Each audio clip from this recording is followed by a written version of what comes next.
பிரியமானவர்களே, இயேசு கிறிஸ்துவின் நாமத்தில் உங்களுக்கு என் அன்பின் வாழ்த்துக்கள். எப்படி இருக்கீங்க? நல்லா இருக்கீங்களா? பயம் இல்லாம இருக்கீங்களா? தைரியமா இருக்கீங்களா? சந்தோஷமா இருக்கீங்களா?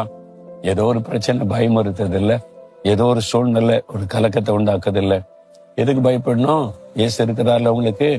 அதனால சோர்ந்து போகாதங்க, சூழ்நிலை கண்டு பயப்படாதங்க. இத மாதிரி எத்தனை சமயம் வந்துச்சு, பயப்படுத்துற மாதிரி பிரச்சனை வந்துச்சு, கலக்கத்தை உண்டாக்குற மாதிரி வந்துச்சு. ஆண்டவர் உங்களை கைவிட்டாரா? இதெல்லாம் தாண்டி வந்திருக்கீங்கல்ல, பிறகு எதுக்கு பயப்படணும்? இன்னைக்கு ஆண்டவர் உங்களுக்கு ஒரு வார்த்தை வச்சிருக்காரு. என்ன தெரியுமா? தாவீது என்ற ஒரு பக்தன் சொல்றாரு, பயப்படுற சூழ்நிலை வந்துச்சு, என்னை கொல்றதுக்கு ஒரு ராணுவமே துரைத்து கொண்டு இருந்தாரு, ஒரு தேசத்தின் ராஜாவே என்னை அழிக்கிறதுக்கு திட்டம் போட்டு கொண்டு இருந்தா, மரணத்துக்கு எனக்கும் ஒரு அடி தூரம் தான் இருந்துச்சு. ஆனா நான் பயந்த மாதிரி விடல.